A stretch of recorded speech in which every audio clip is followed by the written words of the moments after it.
Assalamualaikum warahmatullahi wabarakatuh. Kali ini kita akan mempresentasikan tentang pertukaran dalam perspektif Islam yang disusun oleh Sigit Hartanto, Sholiqul Hadi, serta M. Hasan. Masuki yang pertama yaitu pengertian pertukaran. Pertukaran merupakan suatu jenis akad dalam perjanjian syariah yang kedua belah pihak saling mempertukarkan aset yang dimilikinya. Dalam hal ini yang perlu diperhatikan yaitu jumlahnya, mutunya, harga, serta penyerahannya. Pilar akad pertukaran dibagi menjadi dua bagian. Yang pertama adalah objek pertukaran, yang kedua adalah waktu pertukaran. Objek pertukaran dibagi menjadi dua bagian, yaitu ain dan din. Sedangkan waktu pertukaran dibedakan menjadi dua juga. Yang pertama adalah nakdan dan ghairu nakdan. Ain sendiri ada beberapa jenisnya, yaitu berupa barang dan jasa. Sedangkan dain yaitu berupa uang serta surat berharga. Sedangkan nakdan merupakan pembayaran secara kontan. Ghairu nakdan pembayaran secara tidak kontan. Dalam penjelasan objek pertukaran dibagi menjadi tiga bagian. Yang pertama adalah ain bin ain, yang kedua adalah ain dengan dain, yang ketiga adalah dain dengan dain. Ain dengan ain dibagi menjadi dua bagian.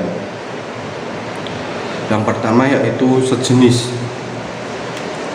Sejenis ini contohnya yaitu pertukaran antara kuda dengan kuda. Ini diperbolehkan apabila kedua-duanya sama jumlahnya, sama mutunya, juga sama waktu penyerahannya. Yang kedua yaitu lain jenis. Contoh lain pertukaran ain dengan ain yang beda jenis yaitu upah tenaga kerja yang dibayar dengan jumlah beras, maka itu diperbolehkan. Yang kedua yaitu pertukaran antara ain dengan dain. Pertukaran ini dibedakan antara jenisnya, yaitu jika barang, maka pertukaran tersebut dinyatakan sebagai akad jual beli. Sedangkan jasa, pertukaran tersebut dinyatakan dengan akad sewa menyewa atau upah mengupah. Selanjutnya yaitu dain bidain. Dain berbidain yaitu yang pertama adalah berupa uang, yang kedua tidak berupa uang. Uang dinyatakan sebagai alat bayar resmi oleh pemerintah, sehingga setiap warga negara wajib menerima uang sebagai alat bayar. Ya, perbedaannya uang sama surat berharga yaitu uang dimiliki semua orang, sedangkan surat berharga hanya dimiliki beberapa orang. Sekian dari saya, selanjutnya akan dipresentasikan oleh teman saya yang satunya lagi. Assalamualaikum warahmatullahi wabarakatuh. Selanjutnya saya akan membahas mengenai slide nomor 6 yang berisikan tentang murabahah. Murabahah yaitu suatu akad yang dijalankan menggunakan instrumen jual beli dengan mengambil keuntungan. Jadi murabahah itu akad yang dijalankan dengan instrumen untuk mendapatkan keuntungan. Adapun syarat-syaratnya, yang pertama, keinginan bertransaksi dilakukan dengan kemauan sendiri, yaitu keinginan bertransaksi dilakukan atas kehendak dari diri sendiri, bukan orang lain. Bank dan nasabah harus melakukan akad murabahah yang bebas riba. Jadi bank dan nasabah harus melakukan transaksi atau akad yang bebas dengan yang namanya riba. Selanjutnya bank harus menyampaikan semua hal yang berkaitan dengan pembelian. Contohnya apabila pembeli dilakukan secara hutang. Bank kemudian menjual barang tersebut kepada nasabah atau pemesan dengan harga jual senilai harga beli plus keuntungannya. Selanjutnya nasabah membayar harga barang yang telah disepakati tersebut pada jangka waktu tertentu. Untuk mencegah terjadinya penyalahgunaan atas kerusakan akad tersebut, pihak bank dapat mengadakan perjanjian khusus dengan nasabah. Jadi untuk mencegah terjadinya kerusakan barang tersebut, pihak bank melaksanakan perjanjian dengan pembeli atau dengan nasabah. Selanjutnya adanya ijab dan qabul. Landasan hukum murabahah terdapat dalam Quran Surat Al-Baqarah ayat 275 yang artinya, dan Allah menghalalkan jual beli dan mengharamkan riba. Terdapat juga di dalam Quran Surat An-Nisa ayat 29. Hai orang-orang yang beriman, janganlah kamu makan harta sesama dengan jalan yang batil, kecuali dengan jalan perniagaan yang berlaku dengan suka sama suka.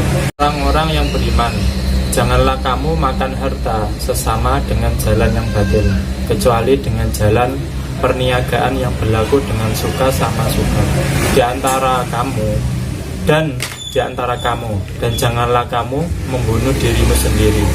Sesungguhnya Allah Maha Penyayang kepadamu. Selanjutnya mengenai salam. Salam adalah akad jual beli barang pesanan atau muslam fee dengan pengiriman barang di kemudian hari oleh penjual atau muslam ilaih, dan pelunasannya dilakukan oleh pembeli pada saat akad disepakati sesuai dengan syarat-syarat tertentu. Rukunnya yaitu muslam atau pembeli, muslam fee penjual, modal atau barang, akad atau ijab kabul dalam kurung sigot. Adapun syaratnya ada kerelaan dari dua belah pihak dan tidak ingkar janji. Syaratnya yang pertama itu ada kerelaan dari kedua belah pihak antara penjual dan pembeli, dan saat berjanji tidak akan diingkari, cakap bertindak. Kemudian Dewan Syariah Nasional DSN telah menetapkan aturan tentang jual beli salam. Landasan hukum salam terdapat dalam Al-Quran, Quran Surat Al-Baqarah ayat 282. Hai orang-orang beriman, jika kamu bermuamalah atau berjual beli tidak secara tunai, berarti non tunai, sampai waktu yang tertentu, buatlah secara tertulis. Yaitu kalau ada jual beli non tunai harus membuat catatan tertentu atau catatan tertulis. Di dalam hadis, Ibnu Abbas meriwayatkan bahwa Rasulullah datang ke Madinah, di mana penduduknya melakukan salaf atau salam dalam buah-buahan dalam jangka waktu 1, 2, 3 tahun. Beliau bersabda, barang siapa yang melakukan salaf, hendaknya ia melakukan dengan takaran yang jelas dan timbangan yang jelas pula untuk jangka waktu yang telah diketahui atau yang diketahui. Terima kasih. Assalamualaikum warahmatullahi wabarakatuh. Perkenalkan, nama saya Muhammad Budi. Di sini saya akan membahas tentang istiqna. Istiqna adalah akad pemesanan suatu barang dari pihak satu ke pihak kedua. Adapun dalam istiqna, pemesanan memiliki kriteria sendiri untuk dibuatkan barang tersebut oleh produsen. Syarat istiqna, kesepakatan kriteria barang disebut di awal waktu penyerahan barang tidak ditentukan. Yang disebutkan sudah bisa menggunakan akad istiqna. Yang kedua, ijarah. Menurut alih fikih, ijarah menurut bahasa adapun akratu asbaitul fikih, yang berarti sewa menyewa atau jual beli manfaat. Adapun menurut Sayyid Sabit, ijarah adalah al-ajru mustaqatun, yang berarti iwat atau imbalan. Dari pengertian ini, pahala atau istawab dinamakan ajar atau upah pahala. Yang dalam hukum Quran surat At-Tolak ayat 6, tempatkanlah mereka atau para istri di mana kamu bertempat tunggal menurut kemampuanmu, dan janganlah kamu menyusahkan mereka untuk menyempitkan atau hati mereka. Dan jika mereka atau istri yang sudah ditolak itu sedang hamil, maka berikanlah kepada mereka nafkahnya hingga mereka bersalin. Kemudian jika mereka menyusukan atau anak-anakmu untukmu, maka berikanlah kepada mereka upahnya, dan di antara kamu segala sesuatu dengan baik. Dan jika kamu melihatnya, maka perempuan lain boleh menyusukan atau anak itu untuk anaknya. Syarat 1, adanya keriduan pada kedua belah pihak, suka sama suka.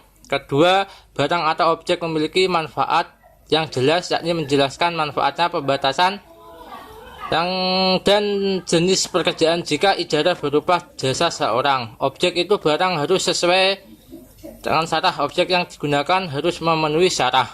Yang keempat, orang yang melakukan akad harus sekleral dan muamis. Yang kelima, barang harus milik orang yang berikat.